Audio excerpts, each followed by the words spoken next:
Innovación Docente Acción 2 de la Universidad Pablo de Olavide, en la Facultad de Ciencias Sociales, concretamente en el Departamento de Sociología. Y el título del proyecto es el podcast como herramienta de apoyo en la docencia online en asignaturas de introducción a la sociología. Hemos empezado con las asignaturas de introducción a la sociología, pero luego se nos han ido uniendo más compañeros y más compañeras. Entonces, hoy estamos hablando con Antonio Aranda Campos, el doctor Antonio Aranda Campos. Él es maestro, es historiador y es doctor en sociología.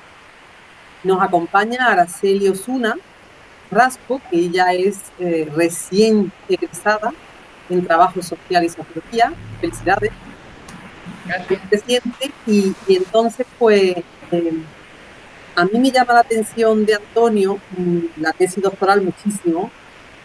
Fíjate que yo tuve la enorme fortuna de codirigirle la tesis y entonces, pues, en el día de hoy, a mí me gustaría hablar con Antonio sobre el tema de cultura. Hemos apostado en tiempos de pandemia por la herramienta del podcast. Primero porque yo creo que todo el mundo estaba muy agotado de tanto leer de la pantalla. Entonces, a mí me apetecía darle un poquito de rienda suelta a metodologías distintas, donde nos apoyáramos con el oído y sobre todo que siguiera cada día un pasito más a la integración en la asignatura. Entonces, para el alumnado que tiene dificultades de visión o que sencillamente son personas ciegas, no tienen que adaptar la herramienta. Para personas que tienen problemas con el oído, sí estamos montando otro proyecto con Fundación Pública Centro de Estudios Andaluces, donde se van a asignar lo que estamos hablando, tertulias acerca de las fundadoras de la sociología. Ese es otro tema. Entonces, hay muchos motivos por los que apostar por el podcast. Luego también nos parece que es más entretenido. Lo comprobará el público de inmediato cuando empecemos a hablar las tres personas que estamos ahora mismo, y gracias a Alejandra Zuleta Medina de la Universidad Mariana de Pasto en Nariño, de Colombia, que nos apoya como doctora ingeniera de sistemas, y para luego subirlo al canal de YouTube. Entonces, Antonio, muy buenas, y Araceli. Hola, buenas tardes.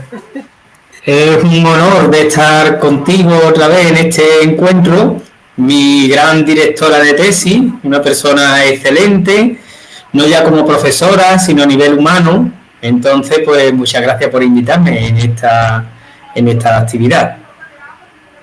Y Araceli, a ti te ha encantado la tesis de Antonio para hacer tu TFG. Gracias, Antonio, por tus palabras. Tú sí que eres excelente. Gracias. A ti te ha encantado, ¿no, Araceli? A mí me ha encantado. Yo también he tenido la suerte de tener a María José como tutora del TFG.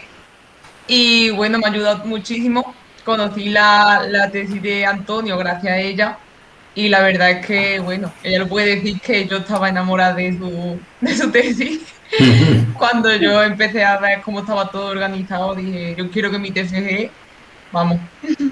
Este también pareció un intento de ello. Bueno, una cosa es una tesis, otra cosa es un TFG, pero yo muy agradecido de que sea un referente, la verdad. Claro, porque a Araceli lo que le ha servido mucho, porque fíjate que la tesis de Araceli es la percepción de la violencia de género en el municipio de Jauja, cerca de Lucena, en Córdoba. Pero aunque la temática sea otra, pues a ella le ha servido todo lo que tú haces grupo de discusión con niños y con niñas. Ella lo ha hecho con gente joven, ¿no? Así Para es. hacer con gente joven.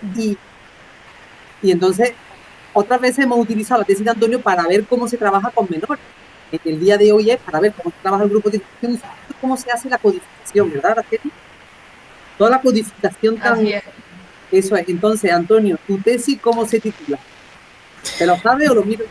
Bueno, es complicado porque las tesis tienen unos nombres muy barrocos, pero de alguna manera lo que aglutina es un estudio cultural, un estudio cultural de cómo conciben ese ámbito de la cultura desde el más amplio sentido, en una comunidad que es la zona del Bajo Guadalquivir, la zona que limita con Doñana, una zona que es específicamente muy singular. Y de alguna forma, pues la tesis reproduce esa pedagogía del entorno, cómo se concibe desde la escuela ese mundo que les ha tocado vivir. El nombre no me lo sé, María José, si tú me lo puedes... Porque yo es que tengo que apuntarme todos los nombres, entonces. Claro. La tesis, para quienes quieran utilizar, ponen en Google Antonio Aranda Campos, tesis doctoral y sale. Pero por si acaso, la pedagogía del entorno como motor de desarrollo. Claves para la intervención educativa en las marismas del Guadalquivir.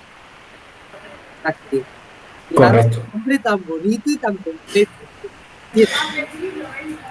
Yo me acordé de Antonio para el tema de cultura y, claro, Araceli para el tema de metodología. Entonces dijimos, vamos a llamar a Antonio porque cuando tú explicas qué es la cultura, y puede haber cultura material y cultura inmaterial, y puede ver, entonces es todo como muy abstracto, ¿no? Pero cuando explicas qué es la cultura con una tesis doctoral en entorno arrocero, con niños y niñas, con grupos de discusión, te queda estupendamente. Claro, tú hablas en tu tesis, Antonio, de todo.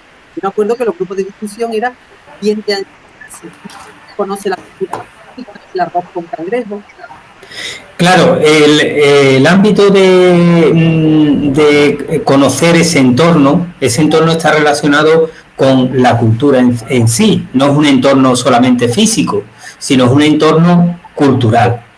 De tal manera que lo que se hace en la tesis es hacer una investigación para saber qué es lo que los niños de ese entorno conocen respecto a ese entorno cultural. Se concibe el entorno no solamente, como digo, como el espacio físico, sino los aspectos de la gastronomía, los aspectos medioambientales, aspectos incluso de la vivienda, aspectos relacionados con el propio lenguaje. Todo ello se concibe como la cultura. Y en definitiva lo que la tesis pretendía es qué es lo que la percepción que los niños tenían de ese entorno cultural donde les ha tocado vivir o donde viven, por las razones que sean. Entonces, pues el ámbito de la cultura, pues prácticamente es un ámbito muy amplio, desde, como digo, desde el aspecto tangible, como puede ser el entorno, al aspecto inmaterial, como puede ser elementos de su propia historia. La propia historia es un elemento inmaterial de la cultura, o el aspecto lingüístico, o el aspecto incluso gastronómico. Son aspectos casi... el aspecto estético, efectivamente. Es decir, hay una serie de aspectos que conforman ese ámbito cultural y que la cultura hay que verlo desde un sistema. Es decir, todos los elementos configuran esa cultura, ¿no? Y a mí lo de los pájaros me encantó, porque claro, en los edificios pintan y cuando terminas de leer la tesis de Antonio te entra mucha ganas de visitar todos los pueblos. De hecho, a mí me tuvo que hacer un tour y a mi familia para que conociéramos de primera mano el entorno arrocero, de tú lo hiciste sobre varios colegios del entorno en el que tú trabajabas antes y en otros 3 más por lo menos, ¿verdad? Claro, la idea es ver cómo esos elementos de la cultura y esos elementos patrimoniales estaban en el propio pueblo. Habían elementos que, por ejemplo, elementos del entorno natural que eran representadas, por ejemplo, el aspecto de las aves, eran representados pues en simples fachadas que estaban abandonadas y que el ayuntamiento ponía en valor para crear esa educación cultural que los niños necesitaban para conocer y valorar ese entorno donde viven. De alguna manera el paisaje de las marismas, como digo, es una zona muy singular. Se eligió por una serie de características, porque ahí se combinan unos elementos culturales concretos donde por una parte está el desarrollo económico y por otra parte el aspecto medioambiental, y muchas veces es difícil encajar un aspecto y otro, y por esa razón se eligió ese espacio, porque era un espacio donde mantener ese aspecto cultural tan cambiante era un espacio muy difícil, ¿no? Muy difícil de conllevar. Además, existen disputas constantes entre diferentes organismos, asociaciones y tal, para lograr el engranaje entre los aspectos, pues, por ejemplo, ambientales con los aspectos económicos. De alguna manera, pues la tesis lo que pretendía es saber qué percepción tienen los niños y de dónde partía esa formación que tenían a lo largo de su etapa escolar, ¿no? Claro, y unas veces yo recuerdo que en algunos pueblos era más la familia eran casi siempre desde donde aprendían todo el entorno arrocero, ¿verdad? Familia. Claro, existen una serie de valores culturales que son transmitidos pues desde el seno familiar. Existen una serie de, por ejemplo, aquellos niños que proceden de una familia, pues por ejemplo, pongo el caso de que son cazadores, pues no le veían el desarrollo, es decir, el potencial ambiental que tenía su zona, sino ellos veían pues que una garza pues podía ser cazada sin ningún tipo de problema. Entonces ahí estaban predominando una serie de valores familiares, de valores culturales relacionados con la familia, que se contraponían a lo que la educación formal, es decir, en las escuelas, se debería de desarrollar. Entonces la escuela debe de fomentar un desarrollo sostenible, un desarrollo donde prevalezcan el valor de ese patrimonio cultural, de esa cultura que les ha tocado vivir o donde están insertos los alumnos, y por otra parte analizar esos valores culturales que se transmiten en la familia con cierta subjetividad. De alguna manera la familia tiene un peso muy grande en los valores culturales. Entonces, si la escuela no actúa con una educación basada en estos desarrollos sostenibles, pues prácticamente ese entorno, pues que es muy frágil, de hecho, pues prácticamente en el futuro no está garantizado. Claro, es que fijaros que en la tesis de Antonio habla sobre el Parque Natural de Doñana, reserva concertada, paraje natural Pazo del Este. Estamos hablando de entornos muy, muy especiales. Luego, de los municipios que tú hablabas, era de Puebla del Río y de Isla Mayor. Los centros educativos, el CEIP Antonio Cuevas, CEIP San Sebastián, el Colegio Antonio Machado, Nuestra Señora del Carmen, Félix Hernández, Florentina Bou. Fíjate, 6. Efectivamente. 4, pero es que eran 6. Son 6 colegios de la zona, porque se centra en Puebla del Río y La Mayor. Son zonas muy cercanas al Parque Natural de Doñana. Incluso el Parque Natural de Doñana sobrevive gracias a la cultura que existe en relación al arroz en estos municipios. Es decir, en Doñana, prácticamente en las épocas estivales, pues prácticamente las lagunas y demás se secan y las aves acuden a estos municipios, al municipio de Puebla del Río y La Mayor, que es donde se siembra el arrozal, y el arrozal necesita agua durante los meses de verano, lo que significa que son hectáreas inundadas en las que las aves se pueden alimentar. Entonces, la supervivencia de Doñana está en relación al desarrollo que estos pueblos pues de alguna manera desarrollen, valga la redundancia. Y claro, el caso es que los niños vean ese potencial, porque el arrozal no solamente es un elemento económico, sino que además es un elemento de su patrimonio cultural.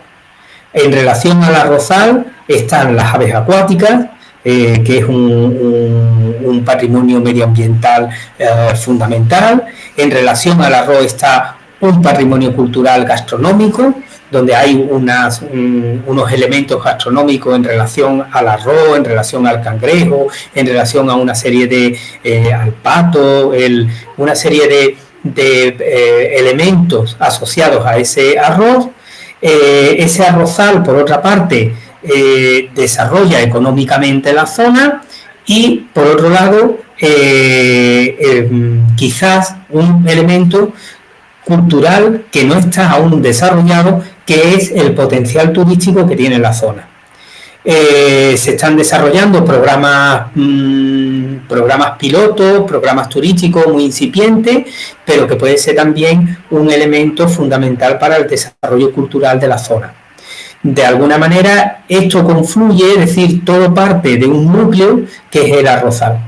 Pero no solamente es el desarrollo de esos dos pueblos, sino que el futuro de Doñana, que es un parque nacional, depende de la supervivencia cultural del arrozal en esta zona. Entonces, por eso se eligió en esta tesis este enclave.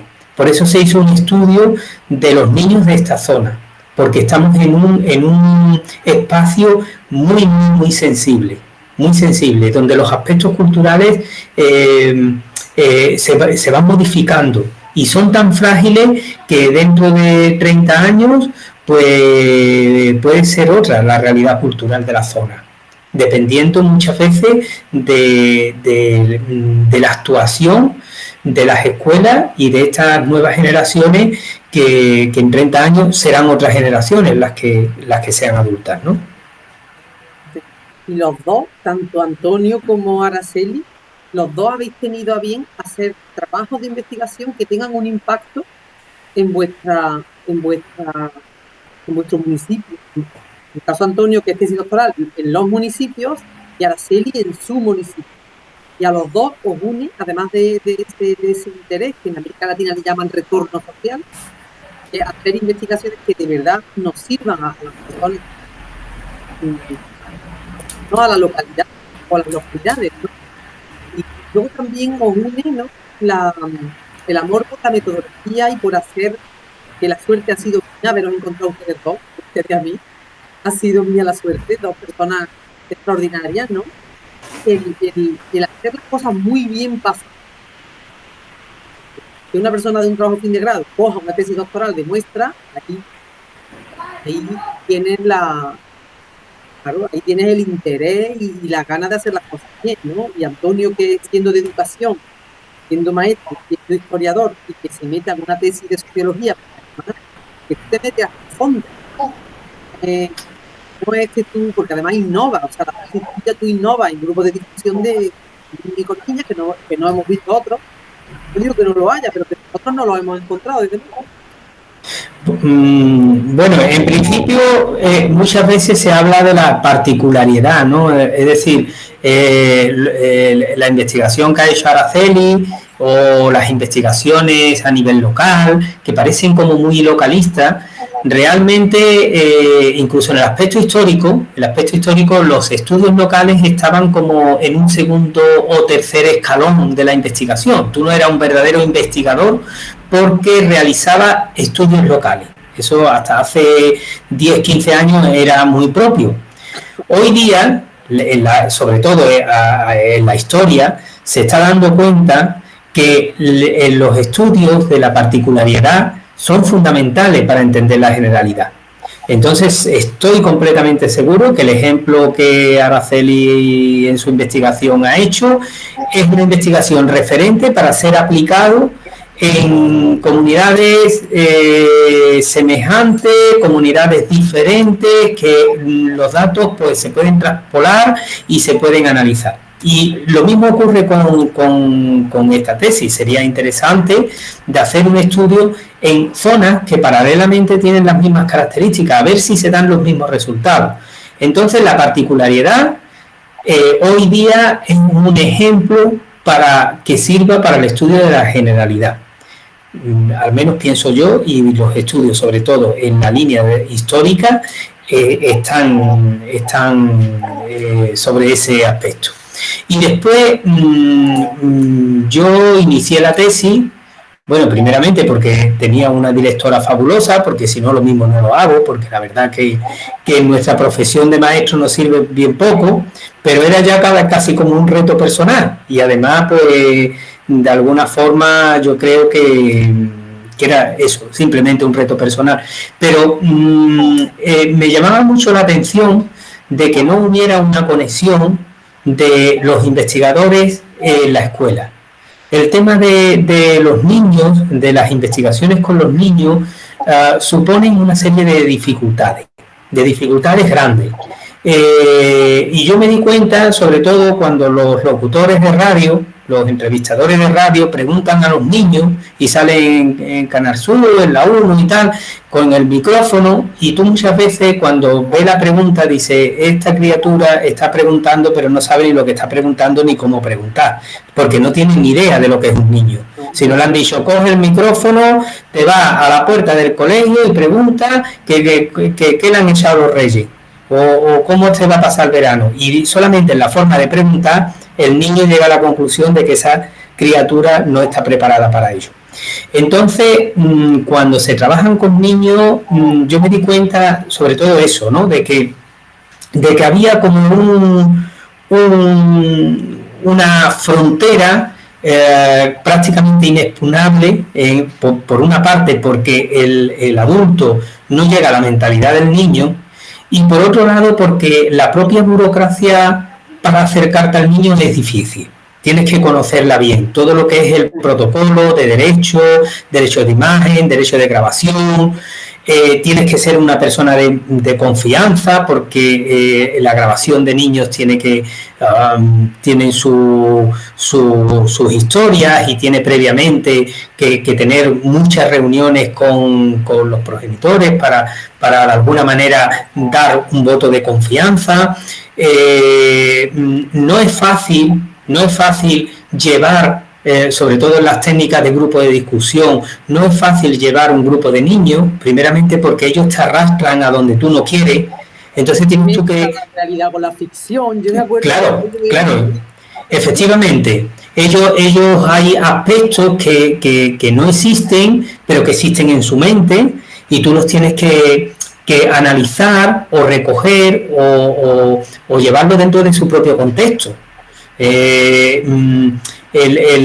Ellos pues tienen una imagen fantasiosa y lo mismo en este aspecto, pues te hablan de un tigre, que lo mismo han visto un tigre en la marisma. Después tú tienes que interpretar qué es eso, ¿no? Pero la mezcla entre la ficción y la realidad, pues es un aspecto de la propia psicología infantil. Entonces, hay una serie de situaciones en las que es muy difícil de hacer, pues en este caso, grupos de discusión con niños. Yo creo que no hay una metodología definida de cómo se realiza, independientemente del arte que tú tienes que tener para controlar estas situaciones con los niños. Entonces, la verdad que claro, es que tienes que ser artista. Claro, tiene que tener una pincelada de arte. En Andalucía, España, estamos, que yo que no lo hemos dicho, o sea, hemos presentado donde se ubica Alejandra Zuleta, la doctora Zuleta, pero nosotros estamos en Andalucía, en España y en Sevilla. O sea que, sí, perdona, Antonio, que te he interrumpido, pero... No, era simplemente eso, ¿verdad? No sé si a mí me gustaría, no sé, verá, el tema es que yo creo que ni los propios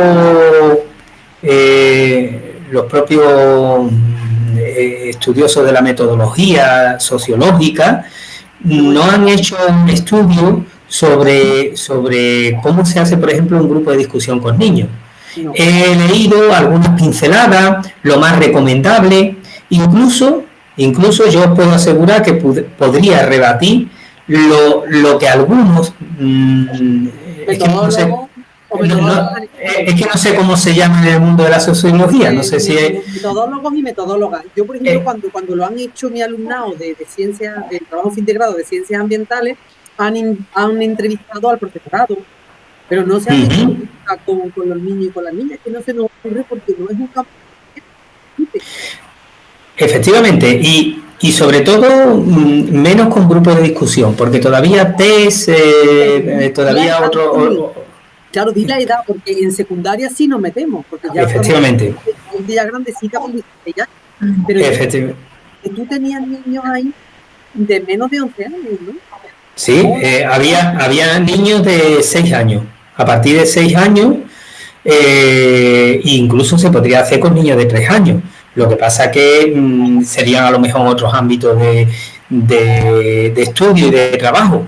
Pero un niño hasta con 3 años podríamos hacer una investigación, un grupo de discusión. Además, yo lo he hecho, es una actividad que normalmente lo hago de forma rutinaria y estoy acostumbrado a manejar grupos de discusión, no sistemáticamente como para una tesis, porque a lo mejor pues son conversaciones semiestructuradas lo que yo hago, pero es como una actividad más del día a día. Y lo he hecho pues con niños desde los 3 años hasta niños con 11 años, que es lo que actualmente tengo en la clase. Pero en la tesis, pues lo que intento es mezclar niños de diferentes edades, de 6 a 11 años, ver cómo eso se desarrollaba y bueno, sacar conclusiones, ¿no? Sería muy interesante, que a lo mejor lo hago en un futuro, pues escribir unas estrategias metodológicas, seguir con grupos de discusión con niños, porque la verdad que no hay, solamente ya digo, he visto algunas pinceladas e incluso rebato esas pinceladas, porque no llevan razón en algunos aspectos. Yo me quedé muy sorprendida cuando lo leía. Y Araceli, tú que has hecho grupos de discusión con jóvenes, ¿cuál ha sido tu experiencia? Porque yo creo que también tu experiencia, aunque sea en Jauja, es válida para cualquier municipio. Sí, vamos, yo estoy de acuerdo con lo que ha dicho Antonio anteriormente, que creo, que muchos municipios de un tamaño similar al de mi pueblo, creo que los resultados serían muy, muy parecidos. Y además coincido con él que en lo que ha dicho de la dificultad de los grupos de discusión. Él tenía la problemática esta de que eran niños y era muy difícil sacar la información.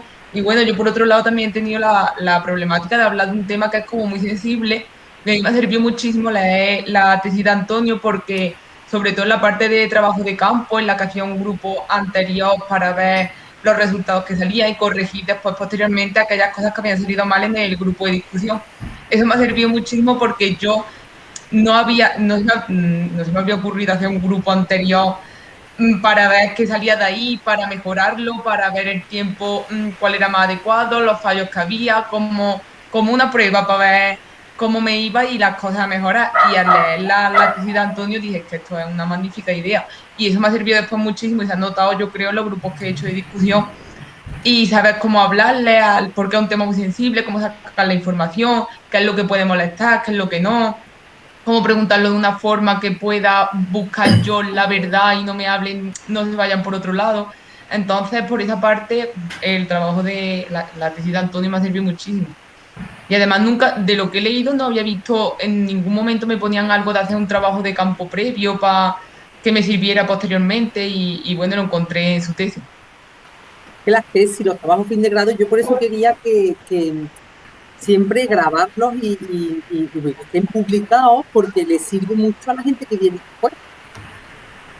De que es violencia de género y se están parando en la educación patrimonial de tu tesis, pero es que la metodología es la metodología, y cuando se hace bien hecha y sobre todo se hace de forma transparente, porque tú has hablado mucho.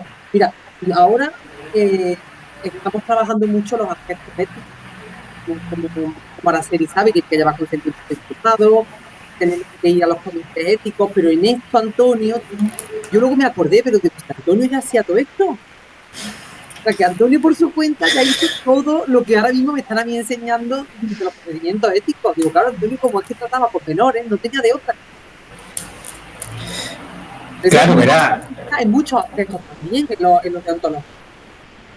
Claro, el tema, es decir, el tema del protocolo que hay que seguir a nivel legal, porque también está la fase legal, la fase que hay que seguir, y que no todos los colegios están abiertos a cualquier tipo de investigación. Es decir, que no está lleno de complejidad.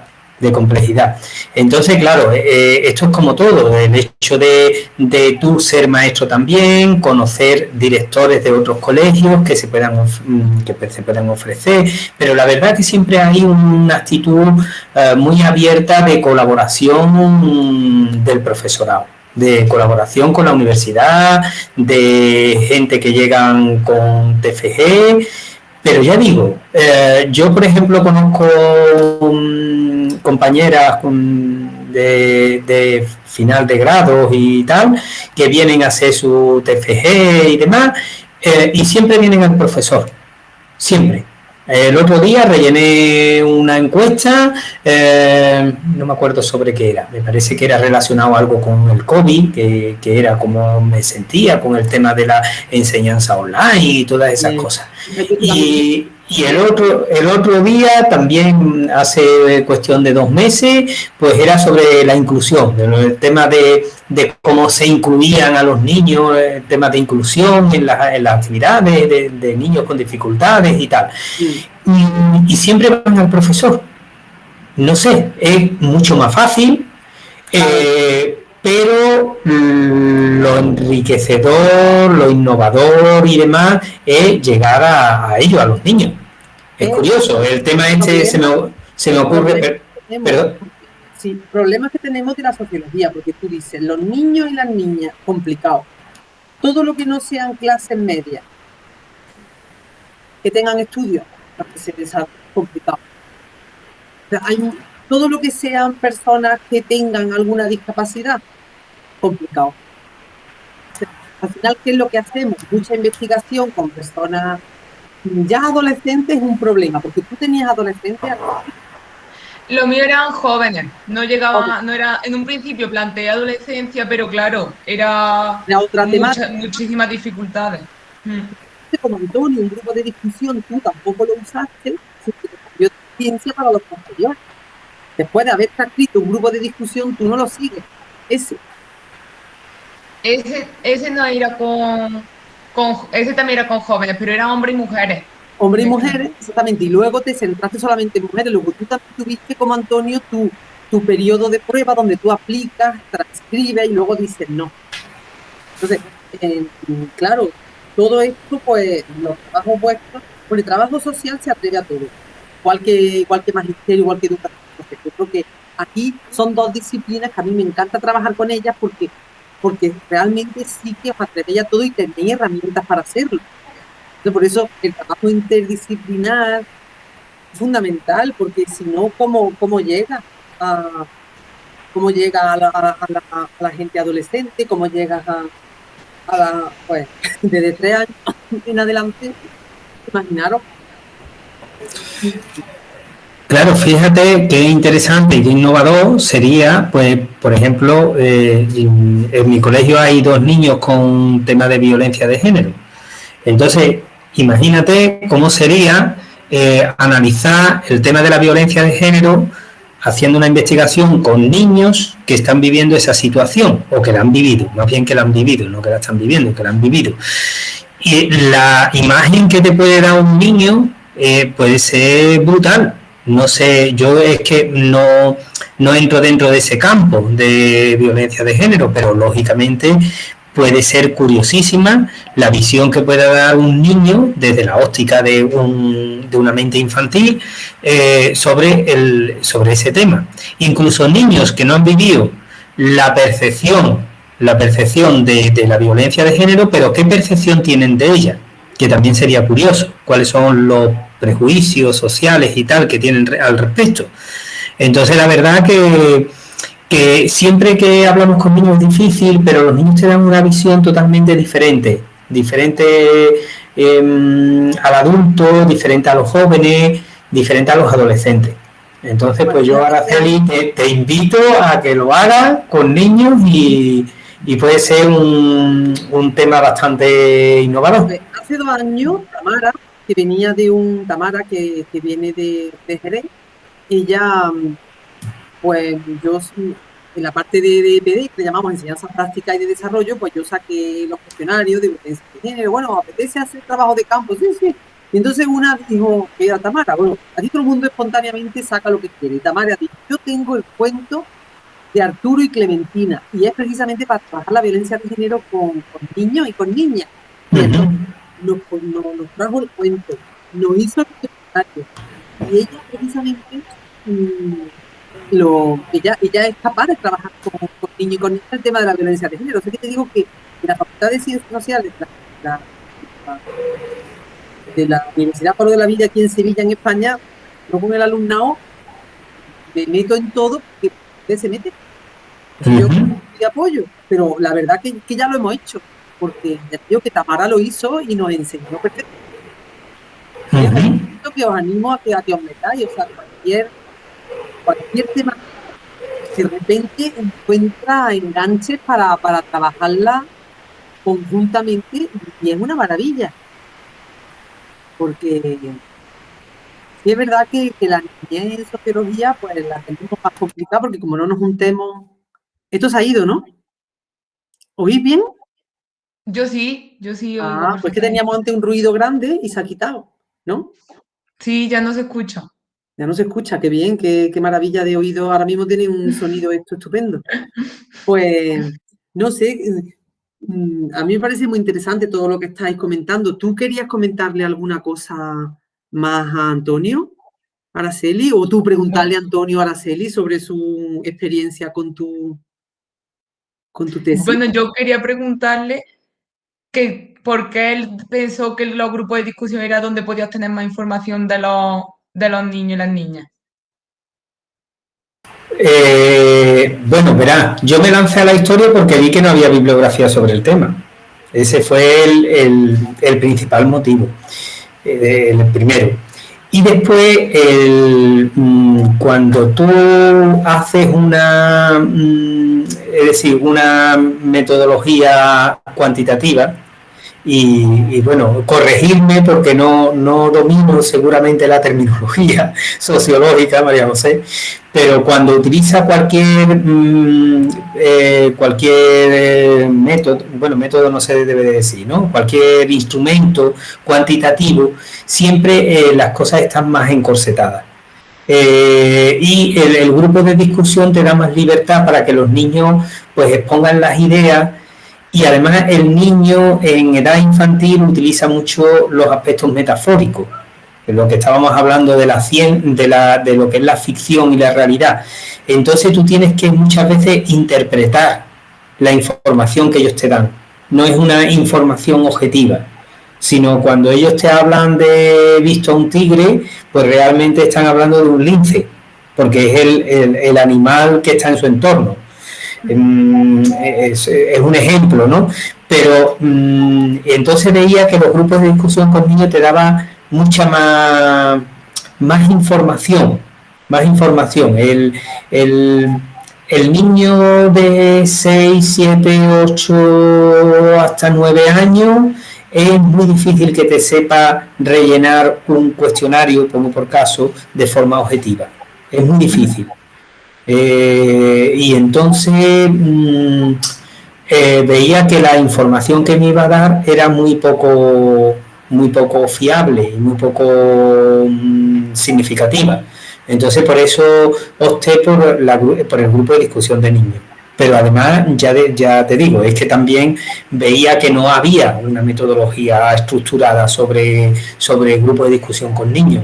Y yo quería aportar cosas importantes en la tesis, porque cuando tú terminas un proyecto de investigación, tú siempre tienes que aportar algo nuevo. Y yo creo que la tesis aporta varias cosas. Aporta conocimiento en una línea que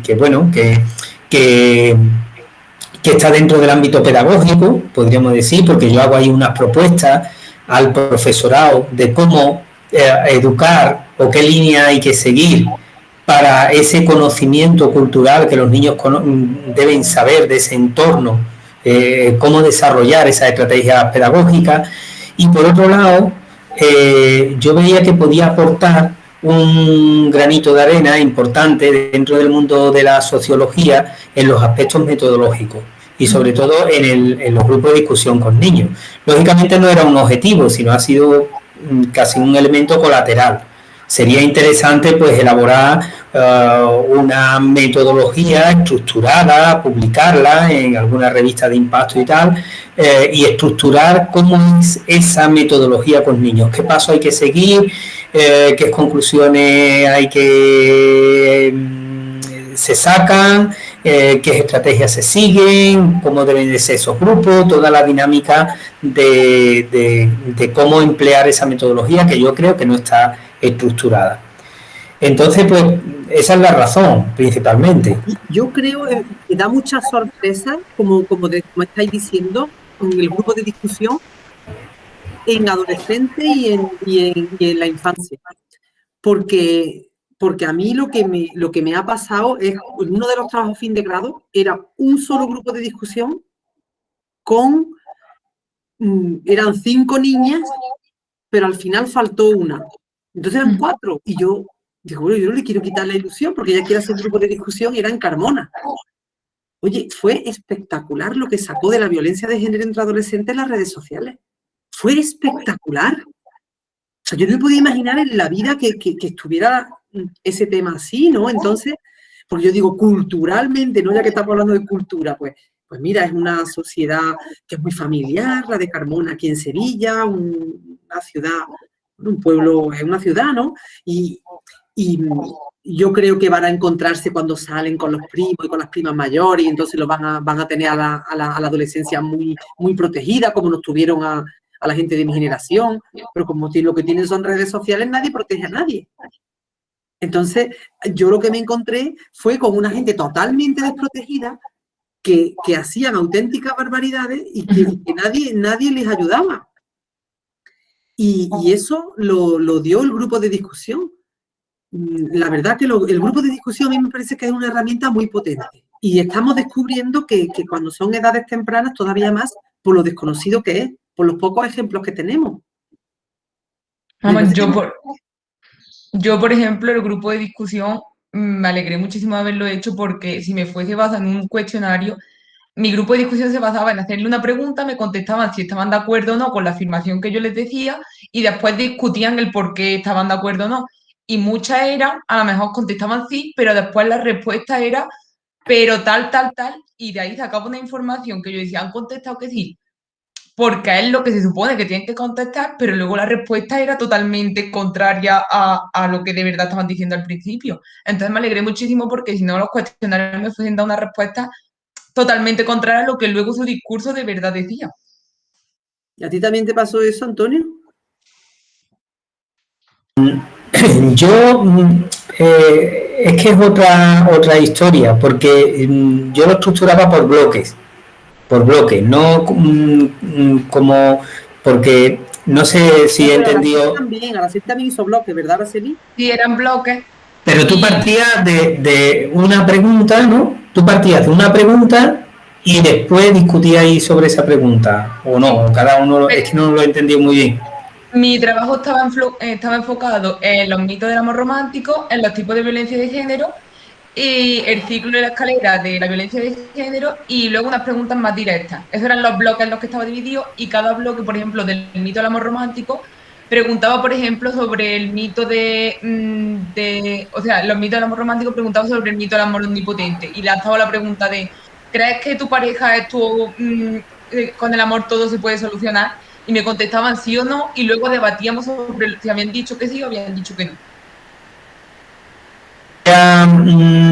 La idea con los niños es otra, claro. Porque ellos te arrastran, es difícil, es una estrategia totalmente diferente. Tú lanzabas la pregunta, pero muchas veces las respuestas se iban, o muchas veces había un blanco total, no se enganchaban a lo que tú querías. Es decir, ellos son mucho más imprevisibles en ese aspecto. Ellos además no tienen Sí, sí. Sí, que por ejemplo, claro, yo lo entiendo porque tal y como yo lo hacía, conllevaba también que cada persona se acordara de lo que había contestado, que pudiera seguir el hilo, y yo entiendo que eso con niños es muy complicado. Claro, ellos te soltaban cualquier cosa, muchas veces sin sentido, muchas veces no tenían sentido incluso. Es decir, que a lo mejor de un folio de transcripción tú pillas algo que merezca la pena, a lo mejor 6 líneas. Es decir, hay cosas que no, que no tienen sentido, porque además además hay una serie de aspectos que confluyen mucho, es decir, que afectan al grupo de discusión con niños, sobre todo los aspectos ambientales, el aspecto del cansancio. Son grupos de discusión que hay que hacerlo, incluso lo aconsejable es hacerlo en diferentes sesiones, porque se cansan mucho y cuando se cansan te sueltan cualquier tontería, no tiene ni pie ni cabeza. Entonces, claro, no es como un grupo de adultos o de jóvenes que además incluso le puede interesar. A ellos el grupo de discusión en sí, lo único que les interesa es por hacer una actividad diferente. Ya está, y por perderse media hora de lengua o matemática. Por eso es tan fabuloso y todos levantan la mano porque quieren hacer grupos de discusión. Solamente ese es el objetivo de ellos. Ellos van, se pierden media hora de matemáticas, qué bien, los deberes, que hoy no tengo que hacer cuenta de dividir, qué bien. Ellos es ese su afán. Entonces hay algunos que se sentaban allí y no hablaban nada, absolutamente. Es decir, que con niños es difícil porque ellos no tienen nada que ver con nadie. Ellos son naturales y transparentes, ellos son como son. Entonces, verás, en los adultos, pues es lo que tú dices, ellos enganchan una pregunta con otra, un razonamiento. Es que había algunos grupos de discusión que a los 10 minutos te decían, maestro, ¿puedo ir al servicio? Es que no me puedo aguantar más. Y ahora tú tenías que interrumpir ese grupo de discusión, interrumpido totalmente. Y ahora volver a iniciar eso era complicadísimo. Ellos son imprevisibles. Un joven no te dice, mira, vamos a interrumpir porque es que no me puedo aguantar, es que tengo que ir al servicio. Eso, ¿verdad? Ellos son mucho más, no tienen nada que ver porque, ya digo, y además ellos te dicen, a lo mejor tú, yo qué sé, es que no, a lo mejor tú estás hablando, bueno, a ver, pensáis que, yo qué sé, pues por ejemplo, que se deben de cazar a las aves acuáticas si ve que en tu parcela pues se están comiendo el cultivo y tal, y a lo mejor el niño te responde, maestro, ¿qué camiseta más bonita tiene? Y entonces ya te rompe los esquemas, ya, es decir, te está dando una respuesta que no es sí o no, es que no tiene nada que ver y además te revienta el grupo de discusión, luego tú tienes que reconducir a cada momento. Es como una técnica de reconducción constante. Claro, en los jóvenes no ocurre eso, entonces tú lo puedes llevar mucho más estructurado. Tú allí no sabes qué es lo que te puede ocurrir. Y a mí se me ocurre, Antonio, porque estamos hablando mucho del conocimiento que tenemos el resto de la población sobre los niños y las niñas en la escuela. Pero mi pregunta es, ¿no sería también una herramienta bonita para que la use el profesorado como tú estás haciendo?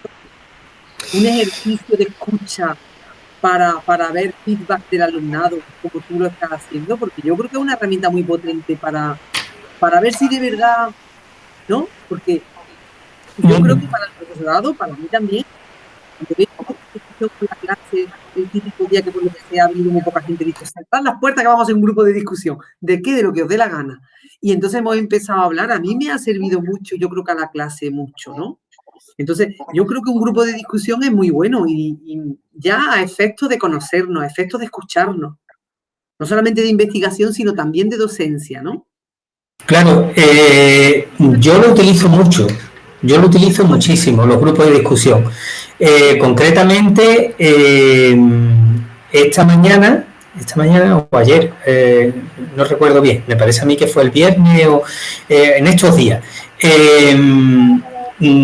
salió un grupo de discusión muy interesante para haberlo recogido, digo que fue una cosa imprevista, pero yo lo trabajo mucho en clase y fue una cosa curiosa porque sería el concepto de, es decir, el concepto que los niños tienen de lo que es decir, lo que llega a la casa gratis, que quiero decir, pues la historia surge porque un niño dice, uff, mi padre está hoy que cualquiera le habla, dice así en la clase. Y digo, ¿qué es lo que ha pasado? Total. Y dice el niño, que tiene que pagar 1.600 euros a Hacienda. Y ya tienes ahí el grupo de discusión. Ya tienes ahí el grupo de discusión, porque ya empezamos a hablar de la necesidad de los impuestos, qué son los impuestos, dónde van, cuál es la percepción que ellos tienen, porque hay algunos, claro, y entonces eso te sirve para de alguna manera analizar qué perciben los niños de la necesidad de los impuestos y cómo llegan las cosas gratis, cómo se paga un médico, cómo se paga un colegio, cómo se pagan los maestros, cómo se paga. Esa conciencia que ellos tienen es para grabarlo, porque es curioso, se sacan un montón de conclusiones y tú llegas a ver cuál es la conciencia que tienen tus niños, en este caso, sobre cualquier aspecto de su propio entorno, del propio entorno, como puede ser este aspecto. Entonces, yo creo que los profesores deben de participar de esta dinámica ya no con el carácter de investigación, pero sí con el carácter de conocer, de comunicación. De comunicación, efectivamente. A mí me está sirviendo mucho que son grupos, no sé si grupos, son podcasts, lo estamos haciendo entre 4 o 5, que podría considerar pequeños grupos de discusión. Claro, efectivamente. Las fundadoras de la sociología. Y es curioso porque estamos hablando, nos basamos en el mismo libro, fundadora de la sociología, que por aquí lo tengo siempre y ahora, el mismo libro, la misma lectura, los mismos podcasts, no coincidimos ninguna, no nos pisamos hablando, no coincidimos, todas sociólogas. 5 mujeres sociólogas hablando de Harriet Martineau, de Jane Addams, del nacimiento de la sociología feminista negra, no coincidimos. Fíjate tú si un grupo de discusión es interesante. Y lo que yo por lo menos lo que estoy aprendiendo, ¿no? Porque es súper bueno ver cómo sobre economía, porque como todas escribían de todo, sobre cualquiera de los temas que escribían, de sexualidad, de lo que sea, pues a cada quien le llama la atención un aspecto de su vida, de la biografía, un aspecto de su... Yo resalto el libro tal, la otra el libro el otro. Bueno, es una cosa impresionante. Yo creo que es una herramienta potentísima. Y que quizá la usemos demasiado poco en el más amplio sentido de la palabra, ¿verdad? Cierto, la verdad que los intercambios de experiencias y el que cada uno aporte es enriquecedor, lógicamente. Yo estos grupos de discusión, ya digo, yo incluso en la escuela lo he hecho con alumnos de 3 años y tienen mucho que aportar también, muchísimo que aportar. Entonces, desde su propia mentalidad, de su propia evolución psicológica, pues lo que es el grupo, pues de alguna manera enriquece de manera sustancial, ¿no? Sí, sí, yo iba a decir que, por ejemplo, mi idea de llevar el tema, lo que quería estudiar, hacerlo en grupo de discusión, también surgió mucho porque yo con mis amigos y amigas, muchas veces empieza un tema, empezamos a debatir, pero claro, el problema de esos debates es que no está controlado por nadie. Entonces, claro, sí que se pisan, hablan uno encima de otro, no se guardan los turnos. Y yo pensé, pues, si ya sale el tema y empieza a debatirse en cualquier reunión con amigos y amigas, digo, sería muy interesante hablarlo con alguien que estuviera guardando los turnos, que dijera esto, esto, esto. Y así también se me ocurrió la idea, digo, pues es muy interesante hacerlo en grupo de discusión. Pero digo que un grupo de discusión sale en cualquier lado sobre... Lo que pasa es que, claro, no hay nadie que vaya regulando la conversación y llevándola por donde se tiene que ir. Así es. Pues yo creo que ahora con el tema de la pandemia vamos a tener un resurgir de estas metodologías cualitativas, ¿verdad? Y de estas técnicas y una facilidad muy grande para grabarnos online, por lo menos. porque estamos haciendo de todo. Pero yo creo que sí, que en el fondo a mí lo que me está gustando del podcast es precisamente el grupo de discusión, que lo que estamos haciendo es, pues 4 o 5 colegas, doctoras, licenciadas en ciencia política y sociología cuando menos, y con un interés grande en reivindicar el canon de la sociología para las mujeres y para muchos hombres que también los expulsaron. Entonces, y claro, la verdad es una sociología que entronca con cualquier ámbito. Ellas empiezan involucrándose con lo que les rodea y comprometiéndose, con lo cual no tiene sentido que no estemos en la escuela, no tiene sentido que no estemos con la juventud, no tiene sentido que no estemos donde está la gente, no tiene sentido. Entonces, esa sociología de las clases medias, de las clases que estudian, de los países occidentales, es una lástima porque hay tanto que afortunadamente esto está cambiando y el siglo XXI empieza con mucha fuerza para este cambio. Entonces, bueno, esperemos que continúe y luego, pues eso, que la gente joven, pues, y la gente curiosa y la gente con iniciativa, pues que sigáis ahí abriendo puertas y tendiendo puentes a la universidad y innovando, ¿no? Como el caso de Araceli y el caso de los dos, porque los dos sois tremendamente ordenados. O sea, que tenéis trabajo ordenadísimo. Tú le echas la culpa a Antonio, pero Antonio que es muy ordenado. Sí, Antonio, mira que tú eres ordenado. Totalmente. Yo cuando veía su trabajo, yo decía, yo quiero que el mío se entienda tan bien como yo estoy entendiendo esto. Yo es lo que quería. Digo que quiero que cuando alguien lo vea, lo entienda tan bien y lo vea tan ordenado y tan estructurado como estoy viendo yo este trabajo. A Antonio le costó, Antonio, tú trabajaste mucho, también cogiste otra tesis, que luego la adaptaste, ¿te acuerdas? Sí, claro. Yo es que soy muy ordenado porque soy muy despistado. Entonces necesito mucho orden en mi vida, porque si no me pierdo.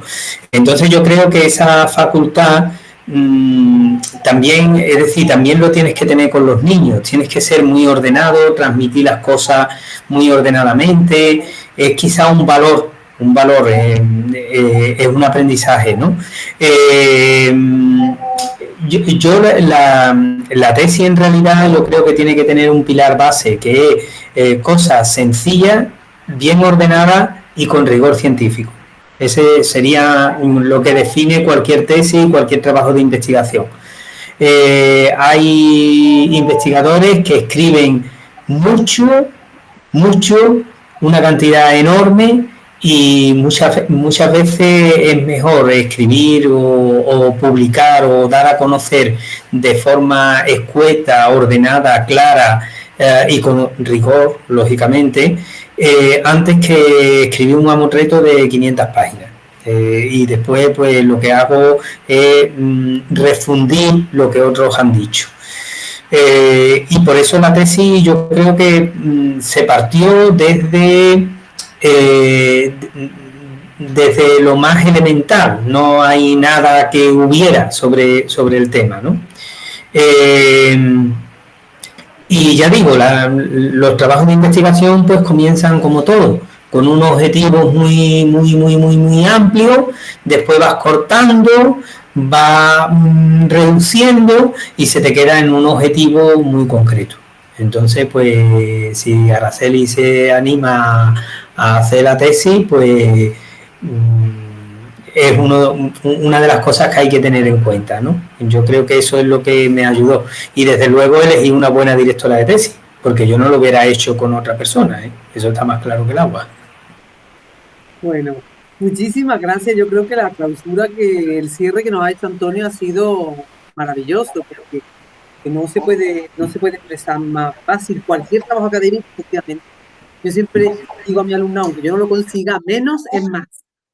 Eso no quiere decir que yo lo consiga. Es así. Cosas sencillas, bien ordenadas y con rigor científico. Eso desde la práctica más sencilla en el ámbito universitario deberíamos de hacerlo. Y me imagino que también en el colegio y en los institutos, o sea que es una buena forma de trabajar. Así que no sé si queréis decir algo más antes de cerrar esta maravillosa tertulia. ¿Tú quieres decir alguna cosa más? ¿Te ha gustado conocer a Antonio?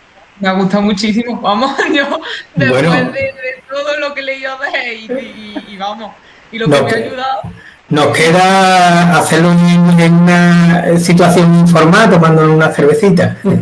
Exacto.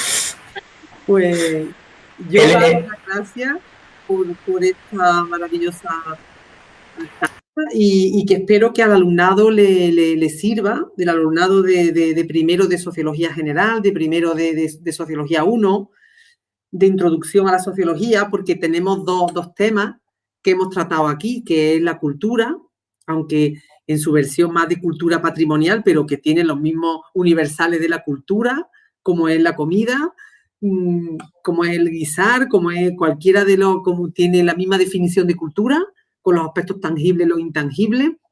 Y luego hay otro tema que es la metodología, que es la método y técnicas de investigación social, una introducción y que también lo hemos tocado para que también se vea en vivo y en directo lo importante que es el ir, que te vayan sonando los conceptos, aunque sea solamente primer semestre del grado trabajo social, grado sociología, mucho no se puede tampoco aspirar, pero por lo menos te van sonando y vas viendo la importancia.